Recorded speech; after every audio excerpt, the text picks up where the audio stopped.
Good evening to those bored enough to watch. I'm a big fan of the work of Cawthon, of which is prominently associated with the creation of Five Nights at Freddy's, its games, books, and even the upcoming movie. I'm a big fan of his work on that series, but that isn't what I want to talk about in this video. See, before his big breakthrough with Five Nights at Freddy's in 2014, Cawthon had worked on a plethora of other games during those prior years, in which I want to talk about one of them in this video. Chipper & Sons Lumber Company may spark a recollection in the minds of a few people, mostly because this game and its reception is what led to the creation of the first Five Nights at Freddy's game. For a long time, I never played this game, though all of that changed one night when I decided to finally try it for myself, which gave me the chance to experience and grow to like this game. In this video, I want to talk about it, what I like about it, what I dislike about it, and overall talk about why in the end, I would recommend it to those willing to try it for themselves. So, with that, let's discuss Chipper & Sons Lumber Company.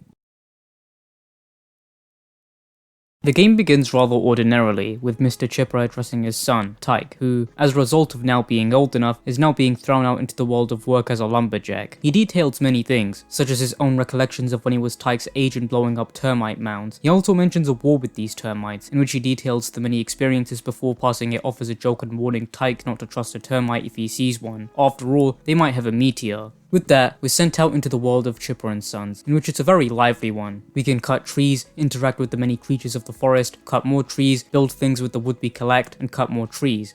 Did I forget to mention that we cut trees in this game? As I'm sure you can tell, collecting wood is a very major aspect of this game and is what a lot of the gameplay loop surrounds. While you can interact with a lot of other characters in this game, ultimately this will be your priority and your life for however long you choose to play this game for. During my playthrough, I mostly just did other things to pass the time while standing around in the game waiting for trees to grow to a length which would yield a high output, in which I found to be a very nonchalant experience. I didn't enjoy it, but I didn't hate the experience either. I had a lot of other things to do in the process, which was ideal for keeping me busy. However, I do wish I could actually play the game instead of waiting around for the game to play itself. Beaver points are this game's reward for engaging with the building system, as the more you build the more resource demanding structures, the more beaver points you get. And when you get enough, you're able to speak with Mr. Chipper, who'll not only discuss more of the game's backstory on most occasions, but he'll also give you more acres of land as well as more blueprints of things you can build. I'll talk more about the game's writing in due course, but for now I want to talk about more of the game's progression. See, finishing this game isn't mandatory. You can play this game as much as you want, as it opts against having such a linear structure and instead allows the player to divert and experience the game in their own personalized way that of course complies with what is possible within the game. While there is some sort of story, you're not forced to engage with it, though it is widely suggested that you do somewhat engage with obtaining beaver points to obtain more things to build as well as space to plant trees. Aside from doing Mr. Chipper's quest line, you can also engage with other quest lines, such as the termites which you can find during your exploration of the world. If you build enough things that the termites request, you'll obtain tokens which you can use to then purchase items that you'd otherwise struggle to or not be able to obtain. In which, akin to Mr. Chipper, talking with the termites also gives the player more insight into the history between Mr. Chipper and themselves, though as I mentioned, I will talk more about that in due course. With that aside, there are also coins that you could then take to the furthest side of the map to purchase upgrades which help with grinding beaver points and the sort. During the game, there will be points where randomized raining will occur, which you will find to love as rain benefits the growth of trees and by extension, you, as you won't need to spend so long waiting around for trees to grow themselves. You could of course obtain the necessary amount of coins to purchase an upgrade to call upon the rain yourself, in which during my playthrough, a ghost screwed with the files of my games and gave me an absurd amount of coins and tokens. Gee, I hate those hindering bastards. Those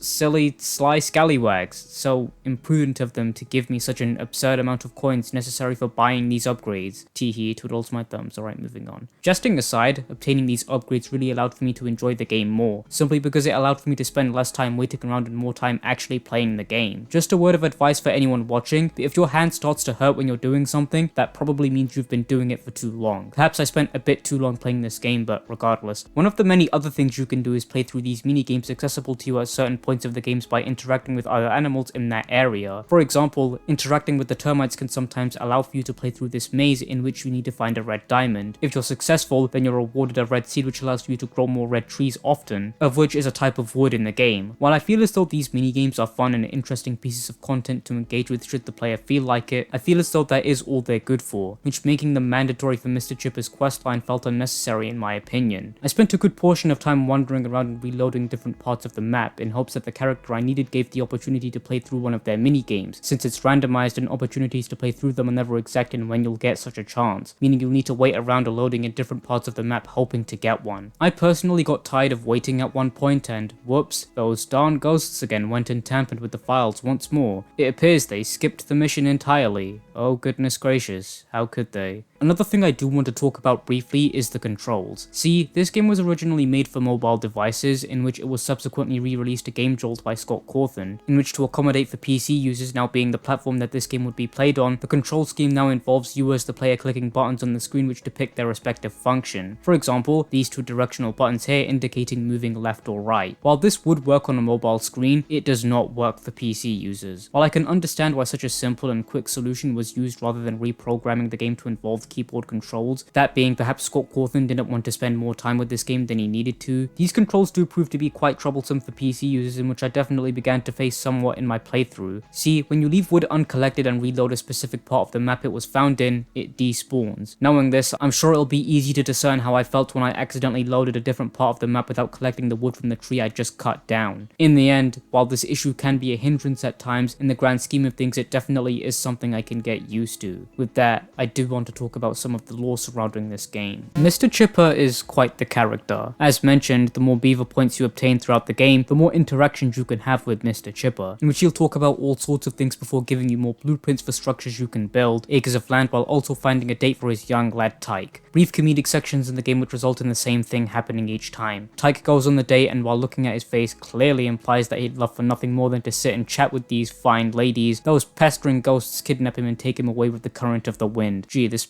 poor beaver can't catch a break. Anyhow, the interest mostly lies with what exactly it is that Mr. Chipper talks about during these seemingly nonsensical ramblings. If you remember, at the beginning of the game, he briefly jokes about a war between the beavers and the termites, in which while he passes it off as a joke, throughout the game he will slowly recount his experience with the termites and allude to the idea that there is some sort of validity to this seemingly random joke. It seems that the Great Termite War of 19BVD3 is something that truly did happen at one point, for Mr. Chipper continually recounts his experience during such a thing. One thing that is worthy of noting is that Mr. Chipper always seems to be in a rather chipper mood whenever he talks about the termites, in which the true nature of his character slowly begins to show more throughout as he talks more often about these occurrences. There are many components to his character, the two main ones being about the termite war and his obsession with killing them, among many other things which I'll talk about in due time. When speaking with the termites, you will undoubtedly learn that the war both Mr. Chipper and themselves talk about are over, for everyone except for Chipper. Even to this day he still mentions that he bombs termite mounds after dreams he has about beaver dynasties ruling the land. Additionally, he also recounts how he feels as though the lives lost on the numerous attacks on not only the termites but the ones reciprocated towards them were deserved, causing one to believe that murder in general is the first emotional response to anything in Mr. Chipper's psyche, in which that is exhibited through his strange obsession with the termites in general. For example, here he talks about how he made a termite costume to gain the advantage on them before he started wearing them around the house, in which his face when he says this speaks more words than the ones coming out of his mouth. Now, I'm sure many people would have noticed by now that Mrs. Chipper, or Tyke's mother, isn't present in the game, in which her disappearance is detailed eventually by Mr. Chipper as we progress through the game. Eventually, after many conversations with him, he begins to detail what happened. See, Mr. Chipper loved a good pie, and Mrs. Chipper had to accommodate his love for pies, in which she made them bigger and bigger, deeper and deeper, until one day she fell right into one of the pies she was making for him. I think it's better that we don't question the comically large pies. He didn't realize until after he had begun eating, in which he describes that he enjoyed eating the pie that she had cooked herself in which to further the previous point regarding his relationship with the termites, he bombed more of them after this tragedy. Whether they were creamy or not, Mr. Chipper wouldn't be eating any more pies. Following this occurrence, he had stuffed her body and left it in the corner of his living room, in which he mentions throughout the game. It seems as though Mr. Chipper has not only killed his own wife, far beyond more than a dozen termites, but Lumberbots too. See, in the game, Mr. Chipper talks about how he once made a Lumberbot designed to replicate himself, in which at one point it began to think itself as the real being and thus tried to control the forest. This caused Mr. Chipper to take a shovel and bury it underground, assumedly killing it in the process. When talking about this with Tyke, he remarks about the absurdity of this Lumberbot thinking it was the real rendition of Mr. Chipper, in which he interestingly begins to replicate the sounds a robot makes before excusing himself. Of course, he dismisses this as a joke, but this is something rather noteworthy as what we're talking to could be the very Lumberbot replicating Mr. Chipper, who of course, assuming this is true, would be dead buried somewhere. Of course, this wouldn't explain how he was able to eat, as logically speaking, Lumberbots wouldn't be able to consume anything aside from electricity, but on the other hand, it would explain his lack of empathy towards the termites. Perhaps the story of Mr. Chipper engaging in a war with them is true, in which he could have reprogrammed his hatred into them into the robot, which is why it continues to attack them relentlessly. This is a theory with a lot of gaps to fill, but does still hold a lot of water despite said gaps, but it is worth mentioning all the same. This is not the only turbulent experience Mr. Chipper has had with constructing robots. During one of the many conversations, he'll talk about a son he had, a son so obsessed with building machines and soon enough began to replace his own body with mechanical counterparts. This eventually caused him to become more machine than beaver, and eventually the termites overtook his conscience and used him for their bidding. Mr. Chipper soon dismantled him, hiding his 7 body parts across 7 different locations. It's assumed that this could be referring to a multitude of different things. On one hand, perhaps there is a long-lost sibling Tyke once had, that Mr. Chipper never mentioned to him, which could be corroborated through the fact that Mr. Chipper doesn't mention his wife either until one of these very conversations, in which this ordeal took place. It makes sense if Mr. Chipper had 2 children as opposed to 1, as would explain why he explicitly says, "I had a son once," and not mentioning any correlation to Tyke, who, if he were the only son, is standing right in front of him. Though there is a possibility that he is actively talking about Tyke in this sentence. The story Mr. Chipper tells is that this son of his gradually became more obsessed with trying to become more mechanical than human, and which could be linked to the overall objective of the game in terms of Tyke continually building machines of all degrees of usefulness, in which could imply that Tyke is becoming more and more obsessed with constructing them, the same thing in which the son Mr. Chipper describes did. However, there is a lot of evidence to suggest that Tyke isn't the son he talks about, seen through,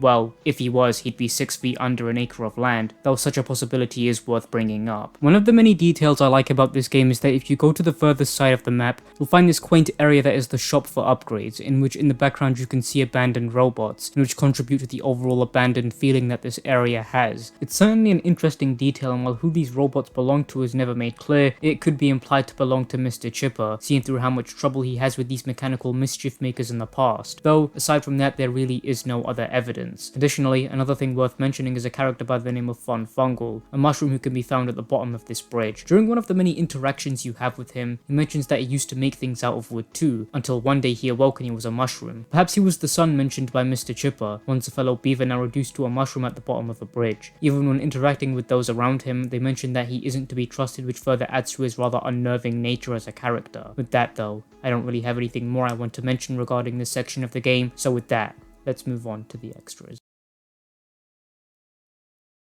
When it comes to this game, there is certainly a lot that can be done. The only thing considered to be the finale is that of Father Tree, in which after collecting enough beaver points and talking to Mr. Chipper, he'll demand that Tyke build and destroy the tree, mentioning that he can't mention his name or he'll hear, implying that Father Tree is more sentient of a machine than any other robot, though I can't be too sure. I never really got the opportunity to build and destroy him, so the experience of doing so is something I personally don't have. As mentioned, this entire ordeal within the game is optional and is not obligatory to build or destroy it. The one thing I do want to talk about is the reception of this game and how many mentioned that it looked unintentionally scary as a result of Mr. Chipper looking like an animatronic robot. The hindsight of what would later come as a result of this game shows the resemblance, though I do feel as though the comment of this game being unintentionally scary is rather undeserved, especially when the game's main attraction, that being Mr. Chipper, actively admits to things like killing termites, killing and stuffing his wife and dismantling his own son, as well as consistently displaying that there is something wrong with him. I can't help but feel as though the rather off-putting disposition to the visuals that many have associated with this game was somewhat intentional. It does explain why Mr. Chipper makes a lot of disturbing faces at several points of the game and discusses several acts of violence. It certainly does feel like a game designed to fool the player through a friendly outward appearance while having a more darker theme incorporated within, in which Scott Cawthon and his rather masterful writing here seems to have accomplished. With that, I want to conclude things.